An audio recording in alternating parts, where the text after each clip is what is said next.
Welcome, everyone, to DEI After 5, the show that focuses on topics across diversity, equity, and inclusion with some of the brightest minds in the industry. Here's your hostess, inclusive culture curator, and coach, Sacha Thompson.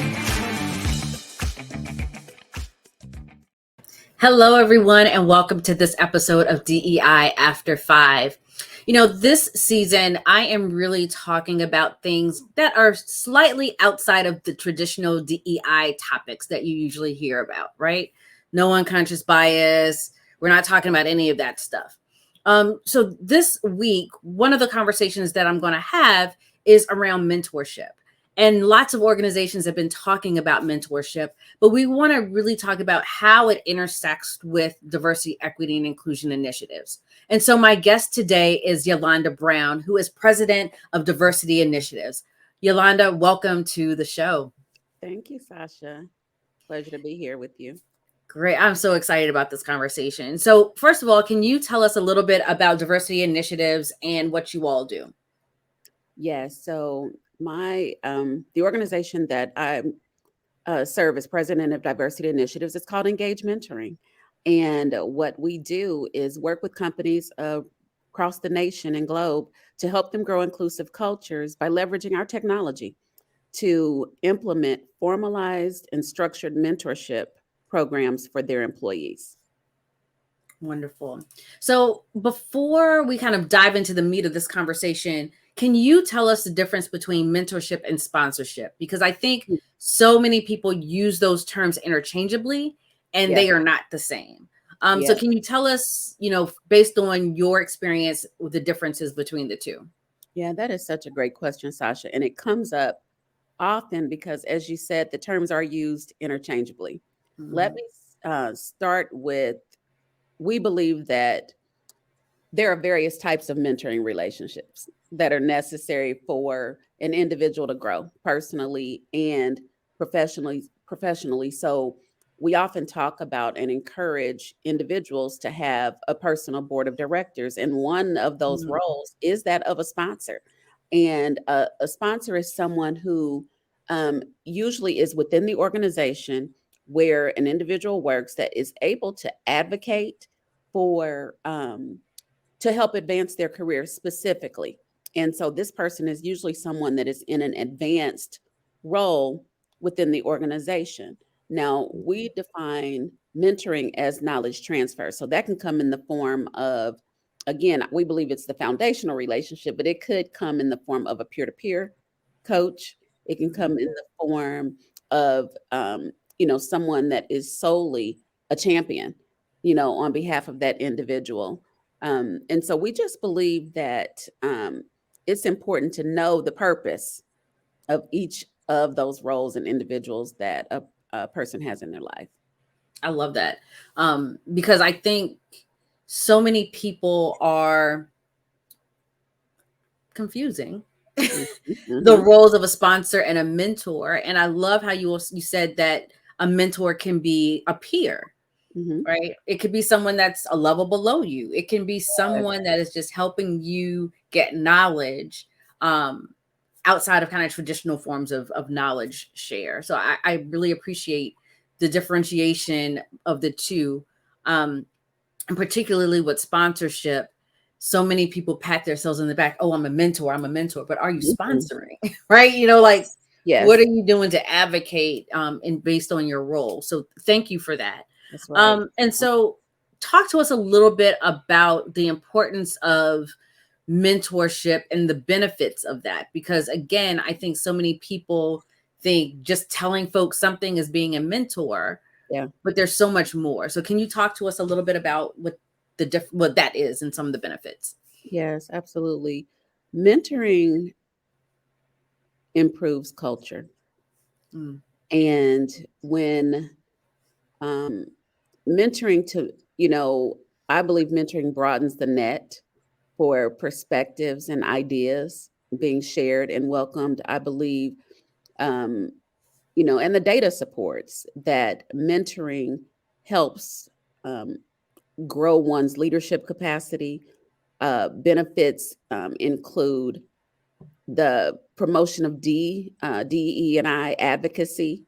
And again, this is whether it is in the workplace, in our personal lives and professional lives. And mentoring helps individuals show up authentically, by being able to have access to meaningful connections that hopefully through which they are able to understand not just what their potential is, but they're able to have skills alignment and transfer of knowledge that takes place. So Yolanda, thank you for that, because it was such a great segue into where my mind was going. In that there's been so much research done that yes, mentorship is valuable and works, but oftentimes what you'll see is leaders mentoring people that are like them, right? Yes. Mentors finding folks that remind them of their daughter or their niece, which oftentimes doesn't cross racial lines or sexual orientation or other aspects of diversity and inclusion. And so I'm glad that you touched on that, because that's where this gap can start to really be filled, where you're mentoring someone that's not like you. That's right? Someone that has a different background or experience than you, that has a different lens on the world than you, because yes, you're helping them, but they're also helping and providing you a type of mentorship as well too, in that process. And so as you were talking about the data, and 94% of people saying that they wanted to be mentored or wanted to feel connected. Yes. I think that that's a huge part of it. Yes. I know when I've spoken to people that are leaving organizations, I just didn't feel like I felt valued here. Mm-hmm. And so, what you're saying touches right on that.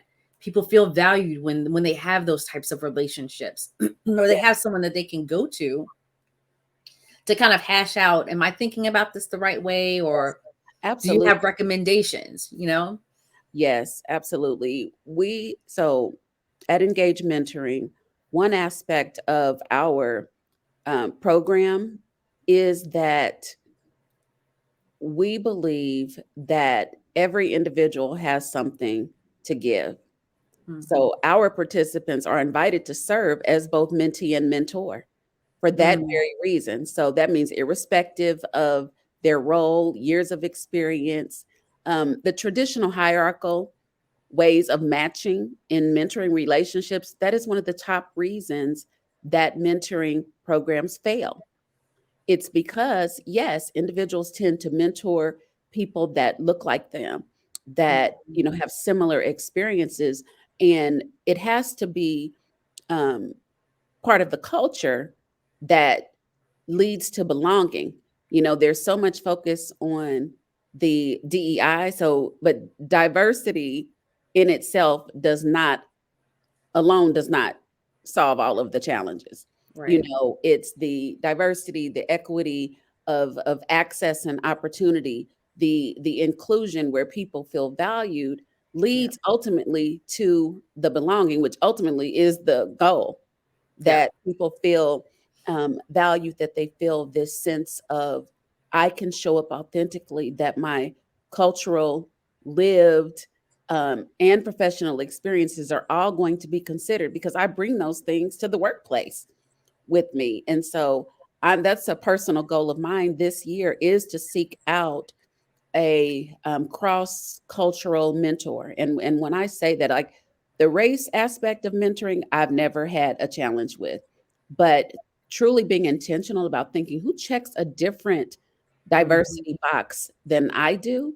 That is something that I am working on intentionally this year, so that I can broaden my own lens of even uncovering possible biases that I may have, or my understanding of who can be a new champion or coach in my life. I'm always seeking to learn, and that is key. And leaders, again, who just don't embrace this, they're just not getting the full, in my opinion, in our opinion, in the work that we do at Engage Mentoring, that Mhm. um, that they're just not getting the full breadth and depth of who their team members are. I love this the concept that you're bringing forth, because it's about reciprocity, right? It's Yes, about this reciprocal relationship, and it's not this saviorism, or yes, this, I'm gonna pat myself on the back because there's so many people. Oh, I mentor 20 folks, and I'm like, okay, and yeah, like, you mentor them, what are they doing with the information or knowledge share that you're giving them? What's the growth that you're seeing from them? And many people can't answer that. And so it's this, how do you move from this model of saviorism, in all aspects of that term, to being in a reciprocal relationship of growth and knowledge share and understanding, and pushing yourself outside of your comfort zone. yes. And that, I think, is something that a lot of organizations, they're not necessarily looking at mentorship in that way.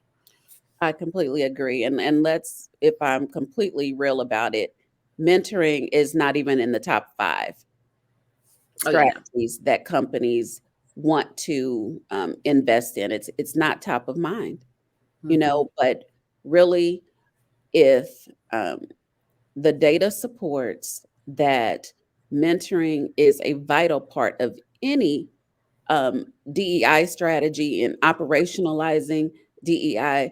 Access to meaningful relationships is a need to have. It's no longer a nice to have. It Yeah, is absolutely critical to yeah, the success of growing an inclusive culture and truly achieving belonging. Access um, to meaningful connections, it just broadens the net yeah. and just gives greater um, exposure, to the heart of the organization. And it really speaks to the equity piece of this. And you touched on that, in Mhm. that when you think of mentoring, or you think of who has the relationships, right? Yeah. They happen on the golf course, they happen, at all these other places that not everyone has access to or feels Yes. comfortable in those spaces. And Yes. so this kind of levels out the playing field a bit, in that it's now a formalized process to do this and build those relationships and create those connections, where historically it may have been through who you know, or who your Yes. parents know, or nepotism, all of those isms in that space. Yes. um, and so I appreciate this lens of being intentional about these relationships, in a way that everyone has access, everyone has opportunity. Yes. um, and there's this built-in bonus of those leaders now having opening their doors to folks that they may not have opened their doors to Yes. before, right? It's so true. So true. You bring up a really good point, because I talked to a DEI leader this would have been the end of last week. And I always ask the question, who is it within your organization that you can't retain fast enough? Who is it Mm, that you can't develop fast enough? Who is it that you want to touch who isn't represented at the table? And one thing that he stated to me was that they did an employee engagement survey, and they mhm. had 200 individuals respond that they wanted some type of mentoring opportunity. Well, I said, that's great, because they had I think about 550 total employees. I'm like, Okay, that's a pretty, you know, it's decent nearly half. percentage. Yeah, Right. but guess what? He said, because he had already told me that they had an internal program. And so I said, so how many of those individuals are involved in the current mentoring program? He said, we have 25 pairs. That's Wow. 50 individuals. Right. Now, my first question was, well, what about the other 150? And he said, Mhm. well, we didn't have the capacity to offer this to them right now. And so when you talk about access, Yeah. how does that? And I said, well, how do you believe that makes them feel? Yeah. To feel that they weren't accepted, that they weren't, why didn't they get selected versus the other? It starts, it right there creates a lack of inclusion, a lack Yeah. of um, employees feeling valued. It makes them feel that Hmm. they're inadequate in some way. Yeah. And so it works against the whole purpose of asking their opinion to begin with. It's just like you ask someone for, their thoughts and then don't do anything or Do something acknowledge else. that they gave something, Yep. so it really can, that's why I love offering, an opportunity for to help companies grow their mentoring programs, and nothing wrong with an internal program at all. But there's Hmm. always going to be a question of capacity because I've talked to people that are managing uh, their program. One of the other reasons that mentoring programs fail is because they're not scalable, because you have one person Yeah. managing and matching, from a spreadsheet. And bad matching is another top reason that mentoring programs fail, because typically if I'm the person that has to do the matching, then there's a possible room for unconscious biases to come into place, because then I'm deciding who will work well together, who will like Hmm. each other, you know, Hmm. who deserves to be a mentor because they're director and above, so they're automatically a mentor. That isn't necessarily the best, approach. And so with the work that I do, our matching within our system is based on self-selected topics from the participant.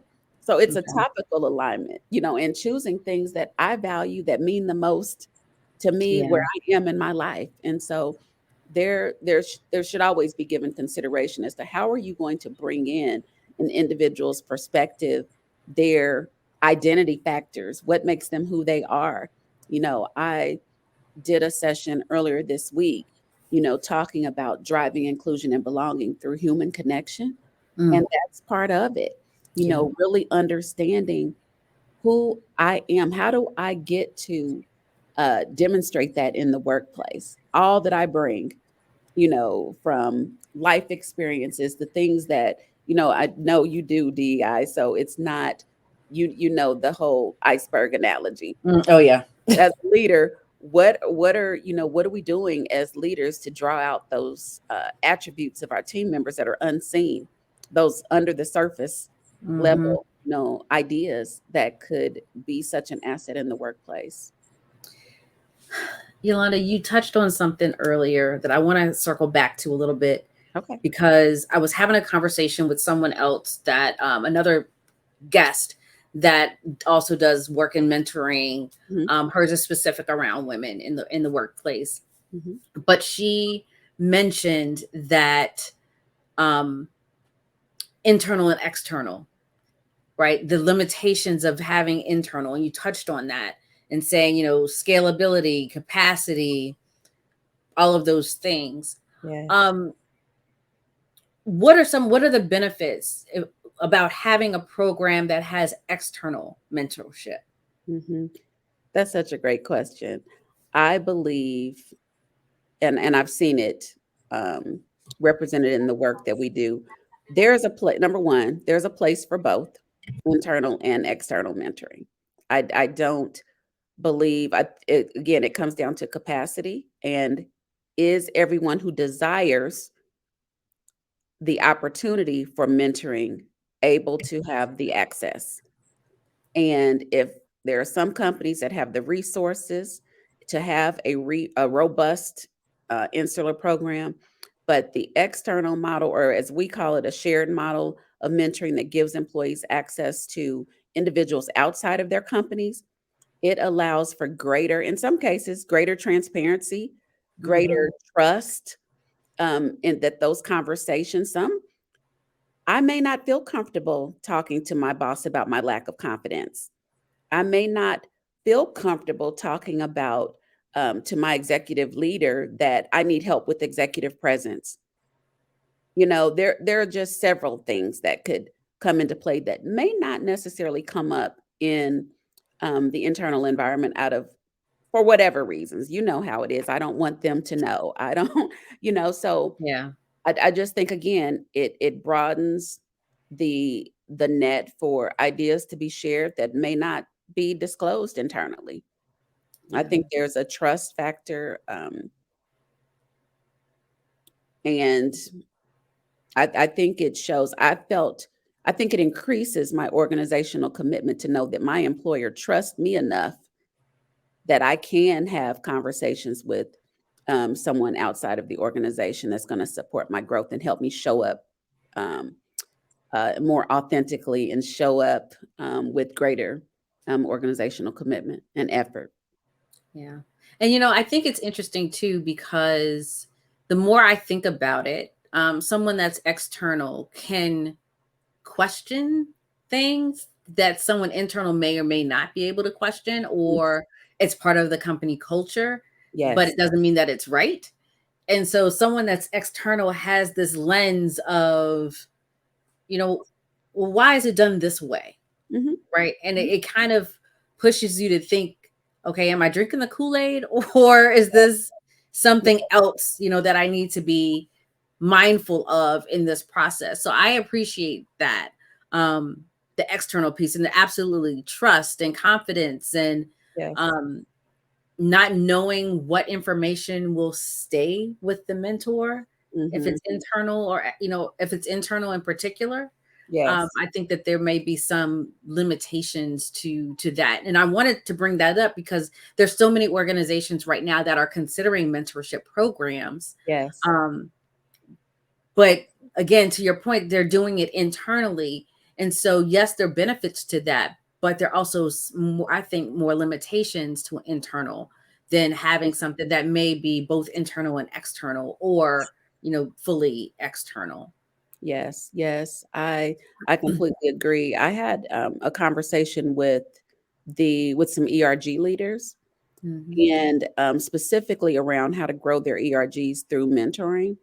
And it's a values proposition, whether it's um, organizations have to take, just like with anything, there has to be a strategy. You have Yes. to understand what is the business need, what is the tie to the overall organizational strategy, especially if it's a DEI strategy, or if it falls within um, talent management, human resources, because there's so many, depending on the organizational structure.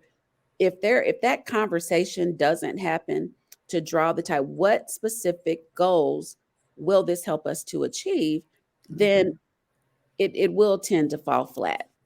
Another top complaint, if you will, or challenge that I hear, is that improper training Yes. is another reason that mentoring programs fail, because mentors and mentees are coming back saying, I didn't know what to talk about. I didn't know how to set proper Mhm. expectations for the relationship. And that's Mhm.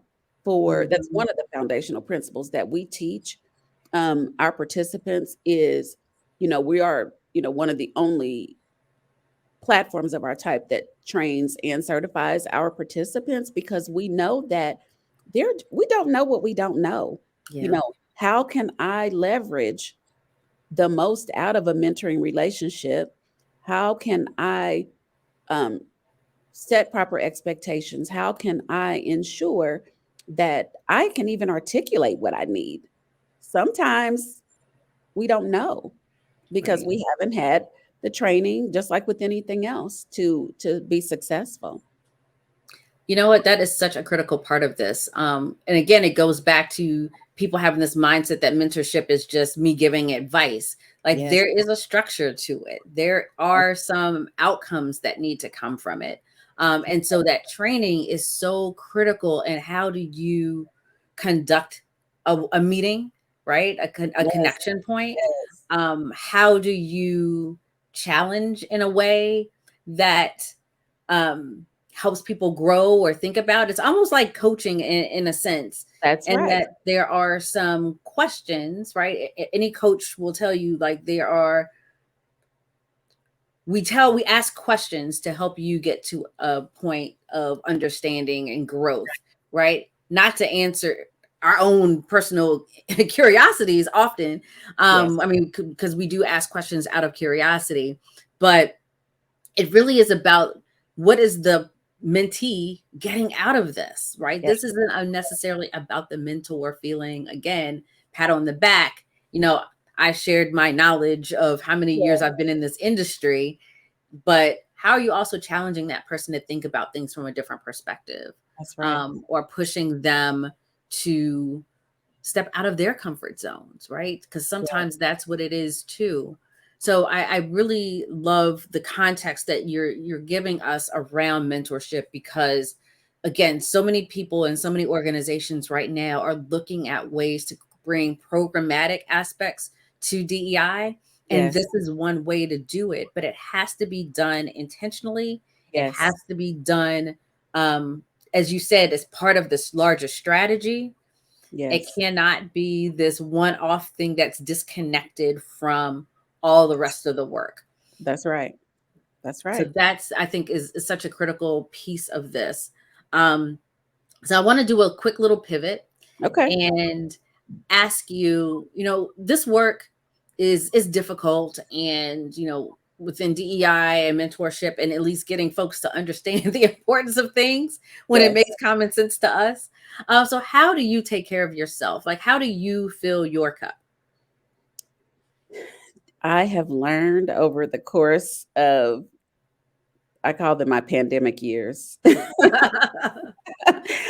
that taking care of me is being still.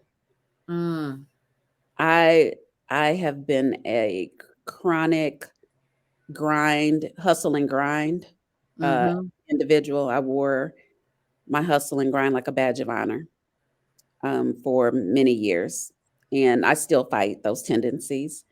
But for me, taking care of myself is being still and Yeah. being intentional about rest and spending time with people that fill my cup, and in a reciprocal way, Yeah. spending time with people that are meaningful to me. I've been intentional about scheduling brunch, scheduling coffee, making phone calls, not texting as much, Mm, actually picking up the phone, hearing someone's voice. I've learned to value life differently. And so that's how it is, taking care of myself is showing up for me right now. I love that. Yeah, I read somewhere like hustle culture is a hustle, right? Like we've been sold this, like, oh, you have to do all these things, and yeah, no, rest is good. Yeah. I Yes. like rest, so I appreciate that. So Yes. Yalonda, thank you so much for this. If people wanted to get in contact with you, how can they do that? Yes. Um, our website, www.engagementoring.com.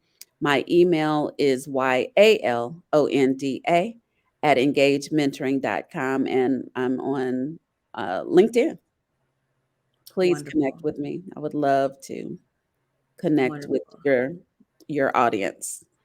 Thank you so much, Yalonda, for being with us today.